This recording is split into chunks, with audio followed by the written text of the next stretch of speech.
Hello everyone, एक बार फिर आप लोगों का हार्दिक स्वागत है मेरे चैनल कुलदीप सिंह रिव्यू पर। आज हम बात करेंगे 1973 में आई अमिताभ बच्चन की फिल्म अभिमान के बारे में। इसका बॉक्स ऑफिस कलेक्शन को कुछ अननोन फैक्ट्स आपसे साझा करूंगा।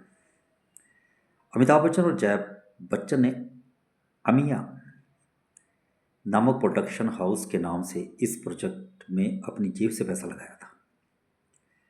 अमी अमिताभ के लिए और या जया के लिए था। फिल्म बॉक्स ऑफिस पर अच्छा प्रदर्शन नहीं कर पाई, इसलिए दोनों को अपना निवेश गंवाना पड़ा।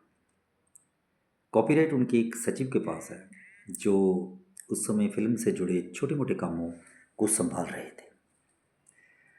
ऋषिकेश मुखर्जी ने कहा, लोगों की सोच के विपरीत अभिमान फिल्म जय और अमिताभ को ध्यान में रखकर नहीं बनाई गई थी। फिल्म जगत के अंदर और बाहर अनगिनत लोग मुझसे पूछते रहते हैं कि क्या मैंने ये फिल्म उनके वैवाहिक जीवन के लिए एक मार्गदर्शक या चेतावनी के रूप में बनाई थी। मेरा जवाब है, बिल्कुल नहीं। जब मैंने पहली बार इस फिल्म के बारे में सोचा था, तब मैं अमिताभ और जया को जानता भी नहीं था। अभिमान की कहानी सन 1955 के आसपास एक पारिवारिक मित्र के विवाह से प्रेरित होकर लिखी गई थी। यह एक ऐसे दंपति की कहानी है जो पेशेवर गाय थे और उनका वैवाहिक जीवन टूटने की कगार पर था। जी हाँ, अभिमान उनकी सच्ची कहानी है, लेकिन एक अंतर है। उस सच्ची कहानी में अहंकार की भूमिका उतनी महत्वपूर्ण नहीं थी जितनी मेरी फिल्म में है। मैंने नाटक के लिए अहंकार का अंश जोड़ा, लेकिन असल में यह कहानी उसी पेशे को अपनाने वाले किसी भी दंपति की हो सकती है।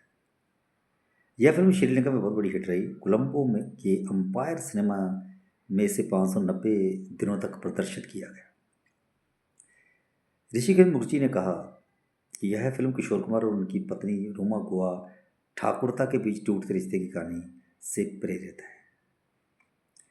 लूटे कोई मन का नगर गाना मुकेश को गाना था, लेकिन जब उन्होंने मनोहर दास का डेमो वर्जन सुना तो उन्हें लगा कि इसे सिर्फ उन्हें ही गाना चाहिए। अ स्टार इज बॉर्न की एक और रीमेक अभिमान के हिट घोषित होने के बाद निर्माता सुशीला कामत को ऋषिकेश मुखर्जी और अमिताभ बच्चन की ओर से भुगतान के लिए कानूनी नोटिस भेजा गया। उन्होंने मामले को अदालत के बाहर ही सुलझा लिया। ऋषिकेश मुखर्जी ने बिंदु को, जो मुख्य रूप में कामुक भूमिकाएं निभाती थी, अमिताभ की दोस्त और विश्वास पात्र के रूप में एक सहानुभूतिपूर्ण भूमिका के लिए में लिया।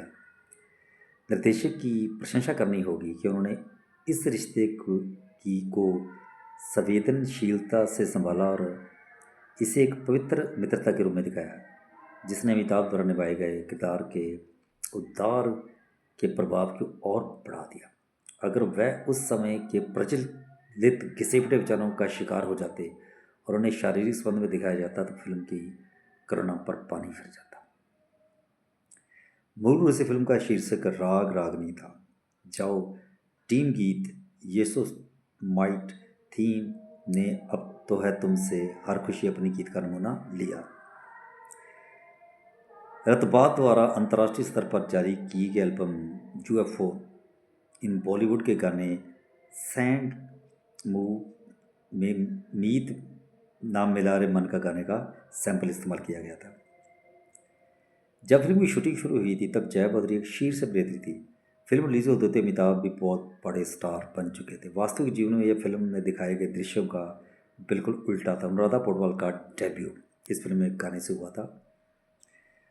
अनुराधा पौडवाल ने इस फिल्म में से अपने गायन की शुरुआत की। हालांकि फिल्म के बैकग्राउंड स्कोर में एक छोटे से शिव श्लोक के गायन के लिए उनके साथ श्लोक गाने वाले पुरुष गायक संवत सुनील कुमार थे। अनुराधा पौडवाल के पति अरुण पौडवाल, जिन्होंने फिल्म में एस डी बर्मन की सहायता की थी, ने उस दृश्य के लिए उनकी आवाज़ रिकॉर्ड की थी, जिसमें अमिताभ बच्चन का किरदार पहली बार जया बद्री के किरदार की आवाज़ सुनता है। बाद में उनकी आवाज़ को लता मंगेशकर की आवाज़ में ओवरराइट करने का विचार था, लेकिन एस डी बर्मन को ये इतनी पसंद आई कि उन्होंने अंतिम संस्करण के लिए अनुराधा की आवाज़ का ही उपयोग करने का निर्णय लिया। ऐसा कहा जाता है कि निर्देशक ऋषिकेश मुखर्जी ने इस फिल्म को पंडित रविशंकर और उनकी पहली पत्नी अन्नपूर्णा देवी की वास्तविक जीवन कहानी पर दर्ज किया है। उनका विवाह प्रसिद्ध हिंदुस्तानी संगीतकार बाबा अलाउद्दीन खान, जो अन्नपूर्णा देवी तब रोशनारा खास खान कहलाती थी, के पिता थे, द्वारा तय किया गया था। दोनों की मुलाकात तब हुई जब रविशंकर बाबा से सितार सीखने आए थे। अन्नपूर्णा देवी को रविशंकर से कहीं बेहतर सितार वादक माना जाता था और इसी बात से रविशंकर को ईर्ष्या होती थी। इसी और अन्य वैवाहिक समस्याओं के कारण अंत में उनका तलाक हो गया। हालांकि फिल्म उनकी कहानी पर आधारित हो सकती है, लेकिन इसका सुखद अंत वास्तविक जीवन की त्रासदी से अलग है। इस फिल्म की उत्पत्ति के बारे में अन्य सिद्धांत भी हैं। एक सिद्धांत के अनुसार यह film Hollywood film a star is born की कहानी से प्रेरित थी, जिसके विभिन्न संस्करण 1937, 1954, 1976 और 2018 रिलीज हुए। हिंदी फिल्म आशिकी 2 इसी श्रृंखला का रीमेक थी। एक अन्य सिद्धांत यह है कि यह फिल्म गायक किशोर कुमार और उनकी पहली पत्नी रूमा गोआ ठाकुरता की वास्तविक जीवन की कहानी से प्रेरित थी। लोगों ने ऋषिकेश मुखर्जी से पूछा कि बिंदु को हमेशा वैम्प रोल से अलग भूमिका क्यों देते थे। उन्होंने जवाब दिया कि उन्हें हमेशा लगता था कि उनका चेहरा बहुत ही सौम्य है, वो कभी भी उन्हें ऐसे रोल नहीं दे सकते थे जिनमें उनके क्लीवेज और टांगे दिखाई दें। उन्होंने हमेशा उन्हें शालीन भूमिकाएं दी क्योंकि मौका मिलने पर उनमें उत्कृष्ट प्रदर्शन करने की क्षमता थी। इस फिल्म के थीम म्यूजिक को फिल्म इंसाफ की मंजिल के टाइटल म्यूजिक के रूप में इस्तेमाल किया गया था। गाना तेरे मेरे मिलने की ये रहना रविंद्र संगीत जोड़ी तारे नहीं चीनी गोग से लिया गया है। अभिमान के तेरे मेरे मिलने की रहना को बाद में जूठी के चंदा देखो चंदा के लिए इस्तेमाल किया गया। दिल विल प्यार व्यार 2002 नम्रता शिरोडकर और आर महादेवन के बीच का ट्रैक इसी फिल्म से प्रेरित था। बिंदु बिंदु की भूमिका आम वैम्प और कैबरे डांस की भूमिकाओं से बिल्कुल लगती, बहुत ही अच्छी भूमिका थी उनकी। अमिताभ बच्चन और जया बद्री की शादी के बाद 3 जून 1973 को रिलीज होने वाली ये पहली फिल्म थी। फिल्म 27 जुलाई 1973 को रिलीज हुई थी। फिल्म बॉबी 1973 के लिए जया बच्चन ने नवोदित अभिनेत्री डिम्पल कपाड़िया के साथ सर्वश्रेष्ठ अभिनेत्री का पुरस्कार साझा किया था।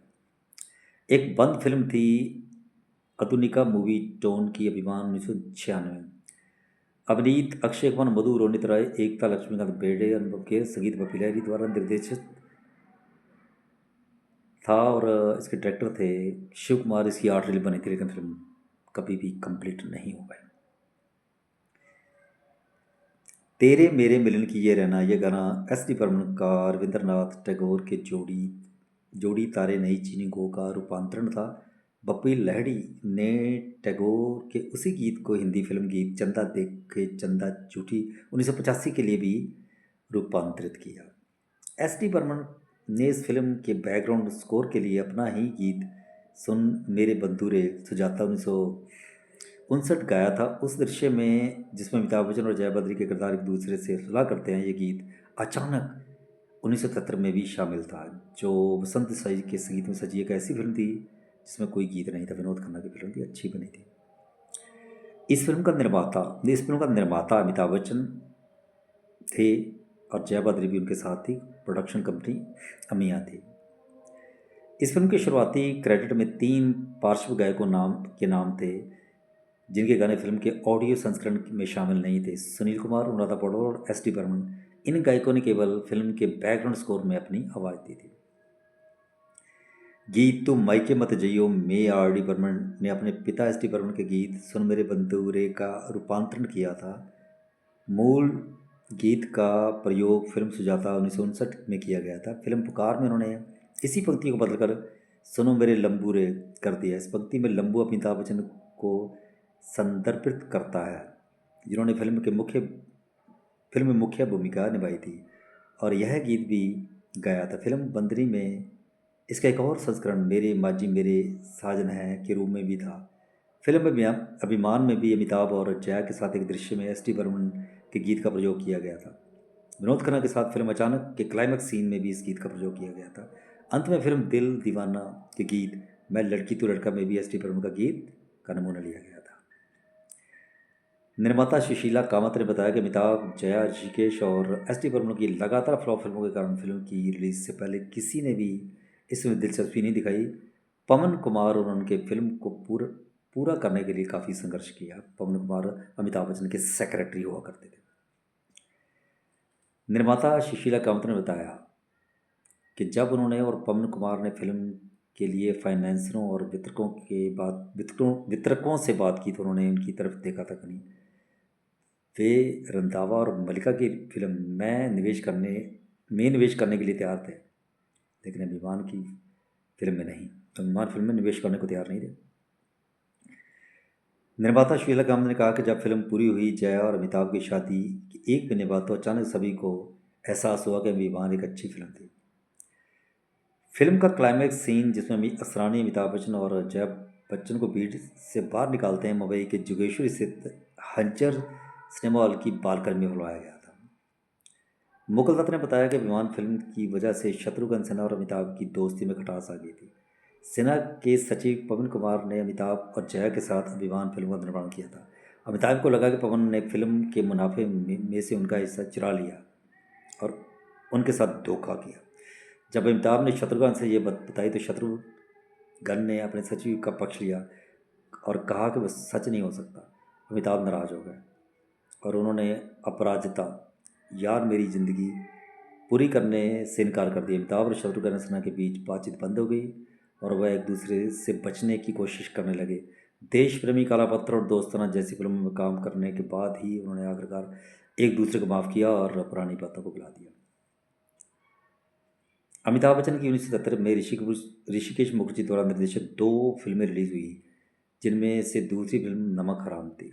यह फिल्म जंजीर के बाद अमिताभ की पहली रिलीज थी। ऋषिकेश मुखर्जी फिल्म के लिए महबूब को लेना चाहते थे, लेकिन जया ने सरानी का नाम सुझाया। अमिताभ इस बात से नाराज थे कि महबूब लोगों को बताता रहता था कि संघर्ष के दौरान अमिताभ उसके घर में मुफ्त में रहते थे, इसलिए सरानी को फिल्म में लिया गया।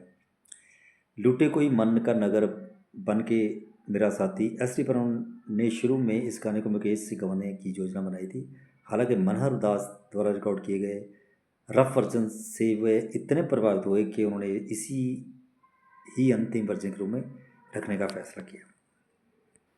पहले इस फिल्म के क्रू के बारे में बात करते हैं। ये फिल्म डायरेक्ट की थी ऋषिकेश मुखर्जी ने। इसको प्रोड्यूस किया था सुशील कुमार कामत एंड पवन कुमार जैन ने। इसको लिखा था ऋषिकेश मुखर्जी, राजेंद्र सिंह बेदी, ब्रिजेश चैटर्जी, मोहन सिप्पी, ब्रेन त्रिपाठी एंड नबेंदु घोष। इस फिल्म के मुख्य कलाकार थे अमिताभ बच्चन सुबीर कुमार के रोल में, जया बच्चन, उमा कुमार, असरानी, चंद्र कृपलानी, डेविड अब्राहिम, ब्रजेश्वर लाल, बिंदु चित्रा, दुर्गा कोटे, दुर्गा मौसी, ए के अंकल सदानंद और ललिता कुमारी राधा। तो ये एक फैमिली ड्रामा फिल्म थी। इसको रिलीज़ किया गया था 27 जुलाई 1973 को, फ्राइडे वाले दिन। इसको सर्टिफिकेट मिला हुआ है यू और इसकी रेटिंग है 4/5 star, very good rating. Distributor थे आमिया प्रोडक्शन। रनिंग टाइम था 2 घंटे 2 मिनट 122 मिनट। इस फिल्म का जो बजट था वो 65 लाख के करीब था। बॉक्स ऑफिस वर्डिक्ट वैसे तो अबव एवरेज बताया हुआ है। इसने पहले दिन 3 लाख का बिजनेस किया था। फर्स्ट वीकेंड कलेक्शन आया था 8 lakh. India first week collection था 15 लाख।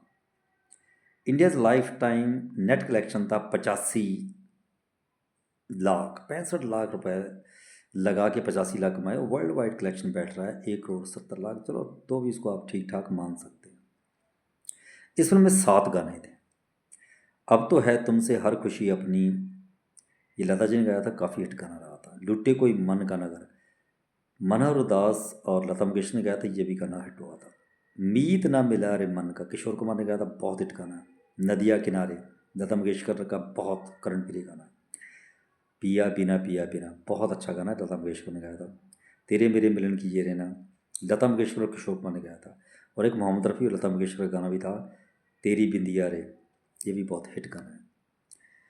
तो ये थी कुछ अननोन फैक्ट्स और बॉक्स ऑफिस कलेक्शन फिल्म अभिमान के बारे में, जो 1973 में रिलीज़ हुई थी, जिसमें अमिताभ बच्चन और जया प्रदा मुख्य कलाकार थे। 65 लाख का बजट, 85 लाख कमाए, तो फिल्म को सफल भी कह सकते हैं। और अपने ज़माने की काफ़ी चर्चित फिल्म रही है ये, अमिताभ बच्चन की अच्छी फिल्मों में शुमार है। Thanks for watching my video.